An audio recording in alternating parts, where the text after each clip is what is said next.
Hey everyone, welcome to CLAT point PG.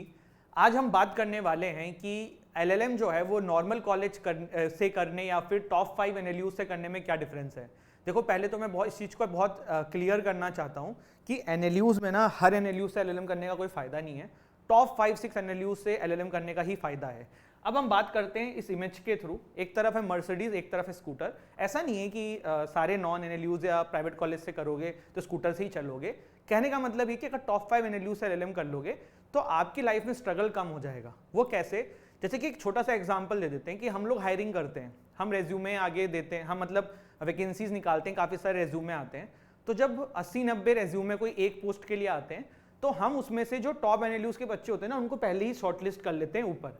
और ये सिर्फ मैं अपनी नहीं बता रहा हूँ, ये होता है, ये एक मतलब स्टेब्लिश फैक्ट है जिसपे आपको चाहे आप इस पर कितना भी लड़ लो झगड़ लो, ये रहेगा, ऐसा होता है। तो पहले हम उनको इंटरव्यू करते हैं, अगर अच्छा लगता है तो उनको लेते हैं। तो ये सिर्फ हमारे लिए नहीं है कि सारे कॉर्पोरेट फर्म्स या जितने भी और भी फर्म्स हैं जो भी जॉब देती हैं या लीगल एडवाइजर की जितनी भी पोस्ट हैं उसके लिए ये सारी चीज़ें एप्लीकेबल होती हैं। थोड़ा समझने की कोशिश करते हैं। एक और जैसे इस पे एग्जांपल देखो कि MP road development corporation limited का एक वैकेंसी निकली थी, तो उसमें उन्होंने देखो दे दिया कि preference will be given to candidate from NLUs. तो ये एक छोटा सा एग्जांपल है कि किस तरीके से थोड़ा सा ये किया जाता है। अब आप कहोगे कि सर ये आपने ये कौन सी फोटो लगा दी, आप तो कुछ एनएलयूज नॉन एनएलयूज बता रहे थे। पहले हम बताते हैं, फिर मैं इस फोटो का रिलेवेंस आपको समझाता हूँ।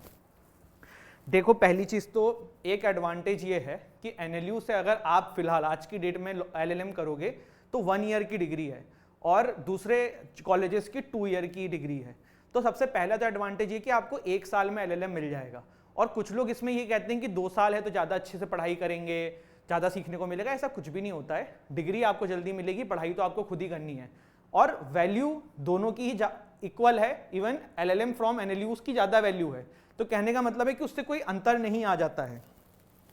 दूसरा देखो, अगर आप जुडिशरी की भी तैयारी कर रहे हो तो एलएलएम करके अगर जुडिशरी क्रैक करोगे तो सैलरी ज़्यादा होती है। तीसरा कि अगर आपको टीचिंग में भी जाना है तो उसके लिए मैं कह सकता हूं कि जो नॉन एनएलयूज हैं या फिर एनएलयूज हैं आपके लिए सेम ही है। बट सिर्फ क्या हम पढ़ाई जॉब्स के लिए करते हैं? मतलब क्या आपकी पढ़ाई सिर्फ डिग्री से होती है? मतलब सिर्फ आपकी जॉब क्या डिग्री से लगती है? नहीं ना। आप किस तरीके की पर्सनैलिटी में इवॉल्व हो रहे हैं, आपकी पर्सनैलिटी क्या है, आपका नॉलेज क्या है, तो ये सब कैसे बढ़ेगा? ये आपको एक्सपोजर से बढ़ेगा।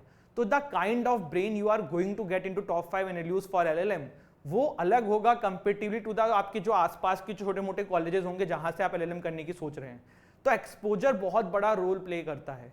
एक सबसे इंपॉर्टेंट चीज कि आपको एलएलएम क्लैट पीजी के थ्रू का एग्जाम जो होता है, क्लैट पीजी का जो एग्जाम है, अगर आप वो दोगे और टॉप 20 टॉप 15 में रैंक लेके आओगे, आपको डायरेक्टली सरकारी नौकरी मिल जाएगी। जी हाँ, आप डायरेक्टली पीएसयू के इंटरव्यूज के लिए एलिजिबल हो जाते हो और टॉप 15 के अंदर जितने भी बच्चे आते हैं, टॉप 20 के अंदर जितने भी बच्चे आते हैं, लगभग most of them get into the PSUs. 1.5 lakh की सैलरी है, मेट्रो सिटीज में रहना है, सरकारी नौकरी मिल गई, और क्या चाहिए।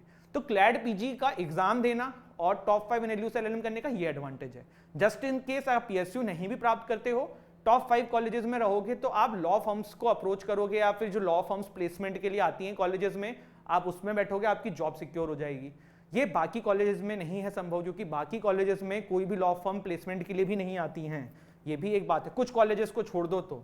अब ये जो इमेज है ना, ये सारी चीजें कह देती है।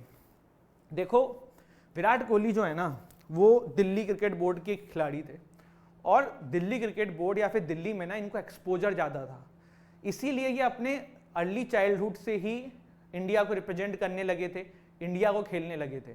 और विराट कोहली नहीं, आप रोहित शर्मा ले लो, आज की इंडियन क्रिकेट टीम को देख लो, उसमें मोस्ट ऑफ द खिलाड़ी जो है ना मेट्रो सिटीज से हैं। सिर्फ रीजन ये है कि उन जगहों पे एक्सपोजर ज़्यादा है, क्वालिटी ग्राउंड ज़्यादा हैं, क्वालिटी चीज़ें ज़्यादा हैं। बट ऐसा नहीं है कि नॉर्मल जगह से कोई आगे नहीं बढ़ता है। मैं धोनी आगे बढ़े, आगे आए और बहुत बड़े आगे बढ़े, मेरे कहने का मतलब है कि ऐसे केसेस कम हैं। तो मेरा यहाँ पे ये उद्देश्य नहीं है कि नॉन एनएलयूज या जो नॉर्मल कॉलेजेस हैं मैं उनको यहाँ पे ये कह रहा हूँ कि आप बेकार हो, आप भी बहुत अच्छे हो, लेकिन ये एक हार्श रियलिटी है कि दुनिया कैसे काम करती है। तो अगर आप एलएलएम कर रहे हो तो हमेशा बेस्ट के लिए सोचो, और बेस्ट जो है आपका वो टॉप 5 एनएलयूज ही है आज की डेट में इंडिया में लोगों के नज़रों में। तो आपको फिर लोगों के नज़रों के हिसाब से चलना पड़ेगा और ज़्यादा प्रोबेबिलिटी वहाँ से अच्छा करने की है कंपेरेटिवली टू द जो छोटे कॉलेजेस से या नॉर्मल कॉलेजेस से बच्चे निकल के आगे आ रहे हैं। छोटे कॉलेजेस से मेरा किसी कॉलेज को डिमीन करने का मतलब नहीं है, छोटे कॉलेजेस से मतलब जो छोटी जगहों पे, जैसे कि छोटे छोटे डिस्ट्रिक्ट्स में जो कॉलेजेस हैं जहाँ पे लॉ हो रही है, उससे है लेना देना, ठीक है। तो ये एक बहुत इंपॉर्टेंट चीज़ है। लास्ट में क्लैट पीजी का पेपर क्या होता है? क्लैट पीजी का पेपर देखो एमसीक्यू बेस्ड पेपर होता है, 120 मार्क्स का पेपर होता है। अगर आप 85 ले आओगे आप टॉप 15 में आ जाओगे, पीएसयू आपको मिल जाएगा, ठीक है। और इसकी तैयारी कैसे होती है, क्या होती है, अगर आप इसमें इंटरेस्टेड हैं तो बहुत सारी वीडियोस हमारे चैनल पे मिलेंगी जहाँ पे आपको स्ट्रेटेजी मिल जाएगा। अगर आप सिर्फ कोचिंग ज्वाइन करना चाहते हैं तो क्लैट पीजी का one of the finest institute CLAT point है। आप डिस्क्रिप्शन से हमारी ऐप डाउनलोड करके हमारे क्लैट पीजी के कोर्सेज को चेक कर सकते हैं, इनरोल कर सकते हैं, डेमो क्लासेस भी हैं, हमारी टीम का कॉन्टैक्ट नंबर भी है, आप कॉन्टैक्ट करके भी जानकारी ले सकते हैं। So I hope you have find this video useful. Don't forget to like, share, subscribe our channel. जय हिंद, जय भारत।